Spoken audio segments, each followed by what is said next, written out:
पिछले भाग में आपने देखा कि रेवती और सुनीता मदद मांगने के लिए बाबा के आश्रम जाते हैं, जहां पर बाबा अपने शिष्य मार्कंडेय को उनके घर जाकर जांच करने के लिए कहते हैं। अब आगे रेवती और सुनीता के कहने पर बाबा का शिष्य मार्कंडेय रेवती के साथ उनके बंगले पर पहुंच जाता है। बंगले के मेन गेट के अंदर कदम रखने से पहले मार्कंडेय अपने हाथ में पकड़े हुए कलश के जल में से कुछ बूंदे अपने हाथ में ले लेता है और मन ही मन ईश्वर को याद करके उन्हें दरवाजे की तरफ छिड़क देता है। उसके बाद जैसे ही वो घर के अंदर कदम रखने के लिए पांव बढ़ाता है, मार्कंडेय को महसूस होता है जैसे कोई अदृश्य दीवार बीच में आकर उसे भीतर आने से रोक रही हो। किसी तरह मंत्र उच्चारण करते हुए मार्कंडेय बंगले के अंदर प्रवेश कर लेता है। महाराज, सब ठीक है ना? आप थोड़े परेशान नजर आ रहे हैं। आपके चेहरे के भाव क्यों बदल गए? रेवती की बात का जवाब दिए बगैर मार्कंडेय लगातार बंगले में घूमकर कुछ तलाशने की कोशिश कर रहे थे। इधर कमरे में हमें कुछ शक्तिशाली ताकत का एहसास हो रहा है। क्या है वहाँ? वो तो मेरी पोती का कमरा है। चलिए मैं आपको दिखाती हूँ। मैं खुद देखता हूँ, आप लोग यहीं ठहरिए। मार्कंडेय साक्षी के कमरे के दरवाजे तक पहुंचता है। दरवाजे पर पहुंचने के बाद मार्कंडेय को एहसास होता है कि कोई शक्ति उसे इस कमरे से दूर पटकने की कोशिश कर रही है। एक जोरदार धक्का उन्हें महसूस होता है और जल का कलश उनके हाथ से छूटकर दूर जा गिरता है। उस शक्ति को नजरअंदाज करते हुए मार्कंडेय कमरे के अंदर प्रवेश कर लेता है। अचानक साक्षी के कमरे में लगे हुए खिलौनों की रेक में से एक एक करके सारे खिलौने नीचे गिरने लगते हैं और देखते ही देखते साक्षी का बेड जोर से हिलना शुरू कर देता है। बेड के बाद कमरे की खिड़की दरवाजे भी जोर जोर से आवाज करने लगते हैं, जैसे अंदर कोई तूफान आया हो। माँ जी, कैसी आवाज आ रही है साक्षी के कमरे से? अंदर सब ठीक तो होगा ना? मैं जाकर देखती हूँ। बाबा ने बहुत विश्वास के साथ अपने शिष्य को यहाँ भेजा है, उसे अपना काम करने दो। मुझे ऐसा लगता है कि हमें बीच में नहीं आना चाहिए। कमरे में सामानों के गिरने और डबल बेड और खिड़कियों के खड़खड़ करके हिलने की यह घटना लगभग 1 मिनट तक चलती है और फिर सब कुछ शांत हो जाता है। कमरे में हो रही इस तरह की डरावनी घटनाओं को देखकर भी साक्षी के चेहरे पर किसी तरह का कोई डर नहीं था। अभी भी कमरे में एक कोने में बैठे वो अपनी डॉल के साथ बात करने में व्यस्त थी। कुछ पल इधर उधर घूमने के बाद मार्कंडेय वापस हॉल में आ जाते हैं। महाराज, कुछ ऐसा मिला आपको जिससे चिंता करने की जरूरत है? आपके घर में कोई नकारात्मक शक्ति है, इस बात से इनकार नहीं किया जा सकता, किंतु शक्ति क्या है और आपसे या आपकी बेटी से क्या चाहती है, इस बात की जानकारी मैं आपको नहीं दे पाऊंगा। अनुभव और ज्ञान में मैं अभी गुरुजी से बहुत पीछे हूं, इसलिए मुझे ऐसा लगता है कि इस समस्या को गुरुजी आकर ही सुलझाए तो बेहतर होगा। ये कोई छोटी मोटी प्रेत आत्मा नहीं है, बल्कि कुछ और ही है। जो कुछ भी अभी इस कमरे में हुआ वो सामान्य घटना नहीं है। वो शक्ति मुझे अपनी ताकतों से परिचित कराने की कोशिश कर रही है। बताना चाहती है कि मुझे इन सब से दूर रहना चाहिए, वरना अंजाम अच्छा नहीं होगा। मार्कंडेय की बात सुनकर सुनीता और रेवती जोर जोर से रोने लगते हैं। ऐसा मत कहिए महाराज, अगर आप अपने कदम पीछे खींच लेंगे तो हम तो उस ताकत के सामने बिल्कुल ही बेबस हो जाएंगे। अब हमें सिर्फ आप पर ही भरोसा है। आपको ही मेरी बेटी को इस संकट से बाहर निकालना होगा। रेवती की बात सुनकर मार्कंडेय गुरुजी का बताया हुआ मंत्र पढ़ते हुए साक्षी की डॉल के नजदीक जाने लगता है। मार्कंडेय लगातार मंत्र उच्चारण करता जा रहा था।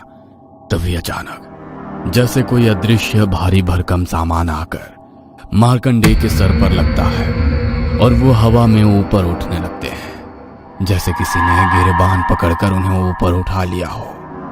काफी ऊंचाई पर पहुंचने के बाद अचानक वो झटके से जमीन पर गिरते हैं और बेहोश हो जाते हैं। मार्कंडेय की जमीन पर मूर्छित होते ही कमरे में एक स्पष्ट डरावनी हंसी की आवाज गूंजने लगती है, जिसे सुनकर रेवती और सुनीता के पैरों तले जमीन खिसक जाती है। रेवती दौड़कर कमरे से बाहर आती है और फोन उठाकर पति राज का नंबर मिला देती है।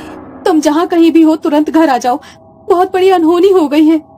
जो कहना है साफ साफ कहो रेवती। पहले ही पिछले 2 दिनों में इतना कुछ घट गया है कि अब और सदमा बर्दाश्त करने की हिम्मत बाकी नहीं है। घर में सब लोग ठीक तो है ना? तुम्हें कैसे बताऊं विराज, मैंने बताया था ना कि हम घर के शुद्धिकरण के लिए एक बाबा के पास जा रहे हैं। बाबा ने अपने शिष्य को हमारे घर भेजा था, लेकिन रेवती रोते हुए सारी घटना पति राज को सुना देती है। मैं अभी घर आ रहा हूँ, तुम बिल्कुल घबराना मत, हम मिलकर सब संभाल लेंगे। विराज और राज तुरंत घर पहुंचते हैं और मार्कंडेय को उठाकर साक्षी के रूम से बाहर ले जाने लगते हैं। तभी अचानक साक्षी के कमरे के पर्दे में आग लग जाती है और वो जलते हुए कमरे के दरवाजे पर उनके ठीक सामने आकर गिर जाता है।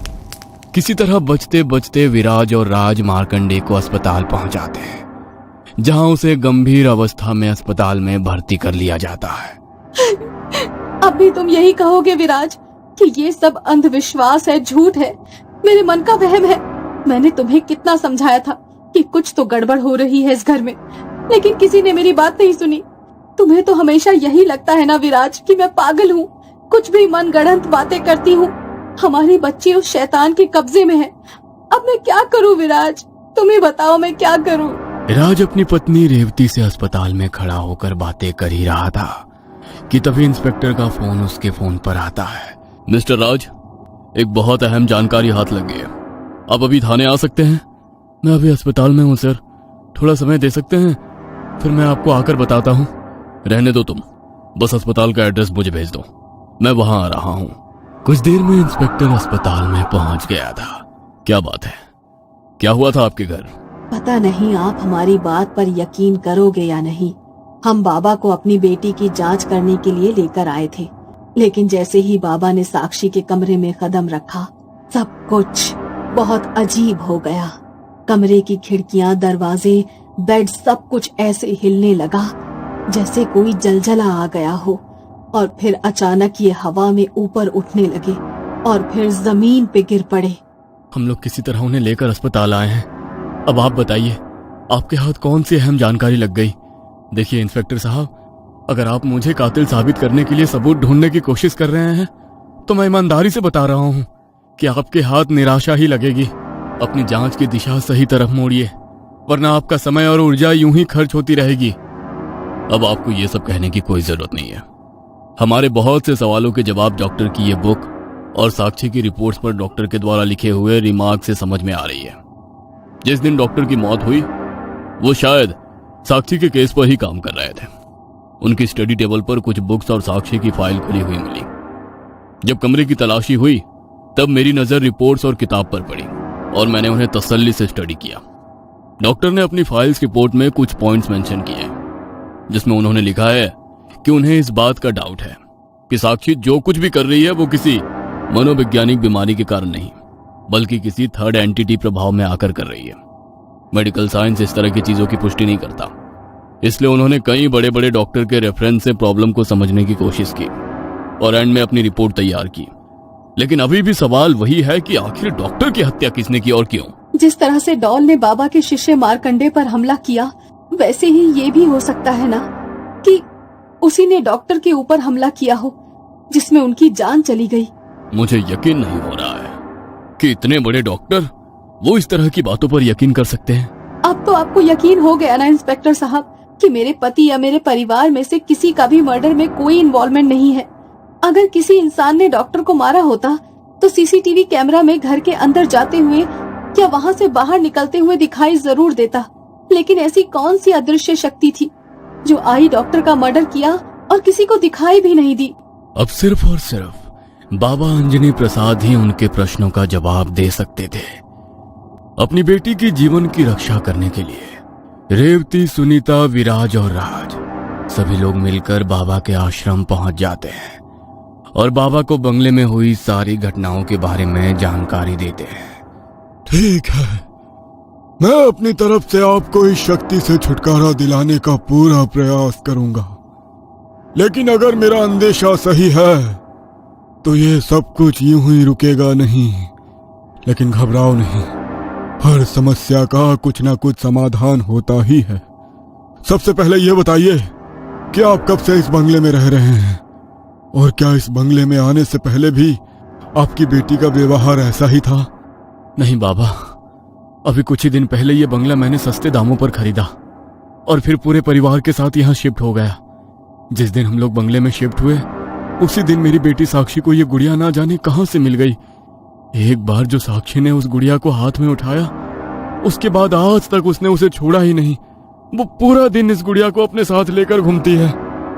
आपने कहा कि आपको ये बंगला कम दामों पर मिला था। क्या बंगले के पुराने मालिक से मिलवा सकते हैं आप मुझे?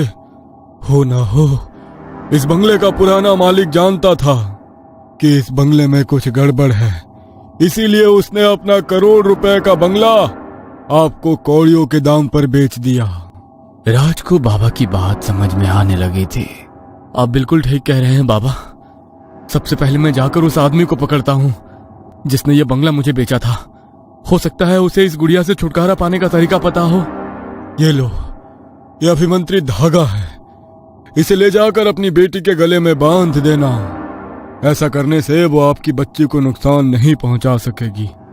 और हाँ, इसके बाद आपको हिम्मत करके उस गुड़िया को पेट्रोल छिड़क कर आग लगानी होगी। राज अपने घर जाता है। रात घेराई थी। राज ने झांक कर देखा, उसकी बेटी गहरी नींद में सोई हुई थी। दबे पांव राज साक्षी के कमरे में जाता है और उसकी गुड़िया को वहां से उठाकर बाहर ले आता है। दूसरी तरफ रेवती जाकर धीरे से बाबा का दिया हुआ धागा साक्षी के गले में बांध देती है। उसके बाद राज और रेवती मिलकर उस गुड़िया को आग लगा देते हैं। तभी उन्हें मां सुनीता के चिल्लाने की आवाज सुनाई देती है। सामने साक्षी हाथ में चाकू लिए खड़ी हुई थी और धीरे धीरे अपनी गर्दन रेत रही थी, जिसके कारण खून की धार बहकर उसके कपड़ों पर आ रही थी। ये क्या कर रही हो साक्षी? चाकू नीचे रखो। आपने मेरी एमिली को जलाया, अब मैं भी चली जाऊंगी उसके पास। साक्षी बेटा नहीं। रेवती जल्दी से आग बुझाओ, जल्दी करो। राज और रेवती गुड़िया पर पानी लाकर डाल देते हैं। जैसे ही आग बुझती है, राज और रेवती ये देखकर हैरान रह जाते हैं कि लगभग आधी जल चुकी वो गुड़िया अगले ही पल फिर से बिल्कुल वैसी ही हो जाती है जैसे उसे कभी जलाया ही नहीं गया था। आज की घटना के बाद राज और रेवती को इतना तो समझ में आ गया था कि इस डॉल से छुटकारा पाना इतना आसान नहीं जितना उन्होंने सोचा था। अगले दिन वो फिर से बाबा के आश्रम जाते हैं। यदि वो कोई आत्मा होती तो मेरे दिए गए धागे से डरकर कब का तुम्हारा घर छोड़कर चली गई होती। कोई आत्मा नहीं, शैतान है वो, और शैतान अपना ठिकाना छोड़कर कहीं नहीं जाते। अब चलिए, अब उस मकान के मालिक से ही इन सारे प्रश्नों का जवाब मिलेगा। आखिर ये सिलसिला कब तक चलता रहेगा? क्या बाबा आडवाणी परिवार को कभी इस गुड़िया से छुटकारा दिला पाएंगे? क्या कभी हो पाएगा इस शैतानी गुड़िया का अंत, या फिर अभी और जाने जाना बाकी है? क्या बंगले का पुराना मालिक कोई राज छुपा रहा है? जानने के लिए देखना ना भूलें कहानी का अंतिम भाग।